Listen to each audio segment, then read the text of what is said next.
Hello guys and welcome back to your very own YouTube channel. This is the part third of the topic duties of auditor. So without wasting any time, let's begin. Duty to report on frauds. तो देख लेते हैं कि अगर auditor को अपनी audit duties को perform करते टाइम ये पता चलता है कि कंपनी में कोई फ्रॉड हुआ है, तो उस फ्रॉड के बारे में ऑडिटर किसे रिपोर्ट करेगा और किस केस में रिपोर्ट करेगा, कितना अमाउंट है, क्या लिमिटेशंस है, क्या लिमिट्स है,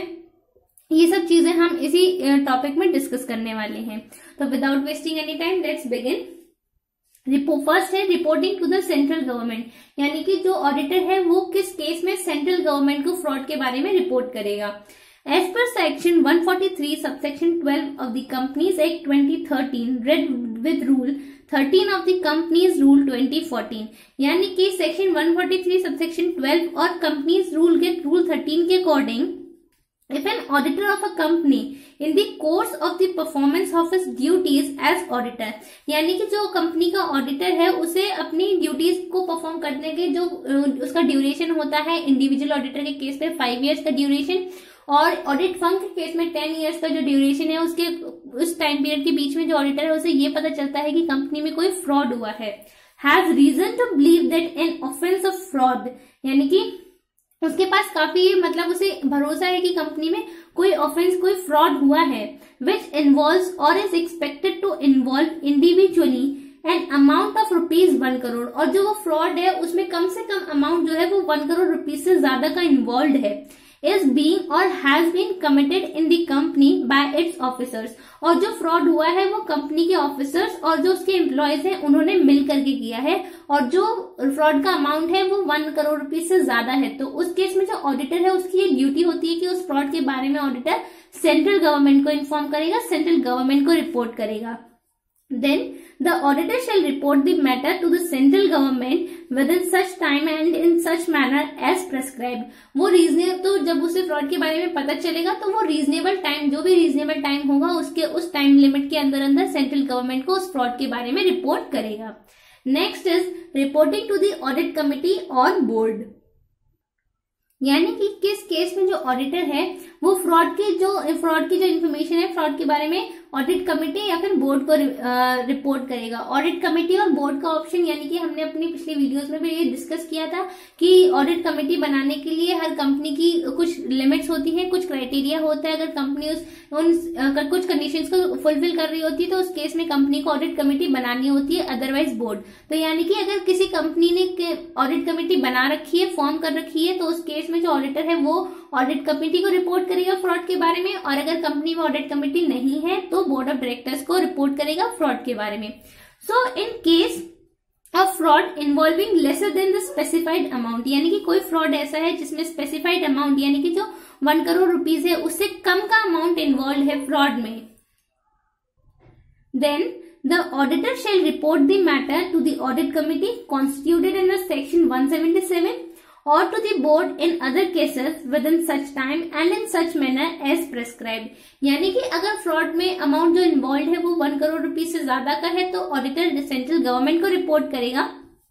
और अगर 1 करोड़ से कम रुपीज का फ्रॉड है तो जो ऑडिटर है वो ऑडिट कमेटी या फिर बोर्ड को इन्फॉर्म करेगा, रिपोर्ट करेगा फ्रॉड के बारे में. Next is disclosure in the boards report, यानी कि फ्रॉड के बारे में जो ऑडिटर है उसे कब बोर्ड्स रिपोर्ट में डिस्क्लोज करना होता है, फैक्ट्स को बताना होता है. अगर कंपनी में कोई फ्रॉड हुआ है और उसे पता चलता है अपनी ऑडिट ड्यूटीज को परफॉर्म करने के ड्यूरेशन के बीच में. So the companies whose auditors have reported frauds under this subsection 12 to the audit committee or the board, यानी कि वो कंपनीज जिनके ऑडिटर्स ने फ्रॉड के बारे में रिपोर्ट करा है कंपनी को सेक्शन 143 सबसेक्शन 12 के अंडर में, या तो ऑडिट कमेटी को रिपोर्ट करा हो या फिर बोर्ड ऑफ डायरेक्टर्स को रिपोर्ट करा हो उस फ्रॉड के बारे में, but not reported to the central government, लेकिन उसने सेंट्रल गवर्नमेंट को उस फ्रॉड के बारे में रिपोर्ट नहीं करा है. Then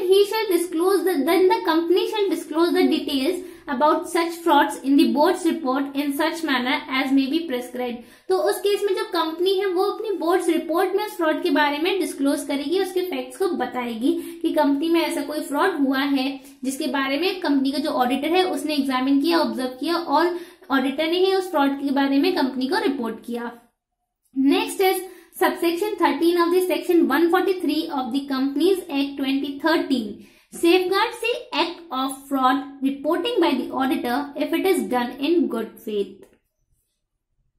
यानी कि सेक्शन 143 सबसेक्शन 13 के अकॉर्डिंग अगर कंपनी में कोई फ्रॉड किया गया है, गुड फेथ में फ्रॉड करा गया है, तो जो कंपनी है वो ऑडिटर को उसकी जो ड्यूटी होती है रिपोर्ट्स के बारे में फ्रॉड्स के बारे में रिपोर्ट करने की, तो वो कंपनी जो इस सेक्शन को अगर फॉलो करेगी कि अगर कोई फ्रॉड गुड फेथ में करा गया है, तो जो ऑडिटर है उसे जरूरी नहीं है कि वो उस फ्रॉड के बारे में रिपोर्ट करे अपनी ऑडिट रिपोर्ट में, या फिर सेंट्रल गवर्नमेंट या फिर ऑडिट कमेटी किसी को भी रिपोर्ट करे, ऐसा जरूरी नहीं है. It states that no duty to which an auditor of a company में बी सब्जेक्ट, यानी कि तो ये सेक्शन क्या कहता है कि इस सेक्शन के अकॉर्डिंग जो ऑडिटर की ड्यूटी है और ऑडिट फ्रॉड्स के बारे में रिपोर्ट करना, ऐसा नहीं माना जाएगा कि उसने अपनी ड्यूटी को वायलेट करा है या ड्यूटी को प्रॉपरली फुलफिल नहीं करा है. अगर किसी गुड फेथ में करे गए फ्रॉड के बारे में वो रिपोर्ट नहीं करता है, तो ऑडिटर ऑफ अ कंपनी में be subject to shall be regarded as having been contravened by reason of his reporting the matter above if it is done in good faith. यानी कि अगर वो गुड फेथ में किए गए fraud के बारे में इन्फॉर्म नहीं करता है, रिपोर्ट नहीं करता है, तो ऐसा बिल्कुल भी नहीं माना जाएगा कि ऑडिटर ने अपनी ड्यूटीज को प्रॉपरली परफॉर्म नहीं किया है, या फिर उसने अपना कोई जो ड्यूटी का जो लॉ था उसको कॉन्ट्रावीन करा है, ऐसा नहीं माना जाएगा. Next, it is very important to note that the provisions regarding fraud reporting shall also apply mutatis mutandis to a cost auditor and a secretarial auditor. यानी कि जो भी प्रोविजंस फ्रॉड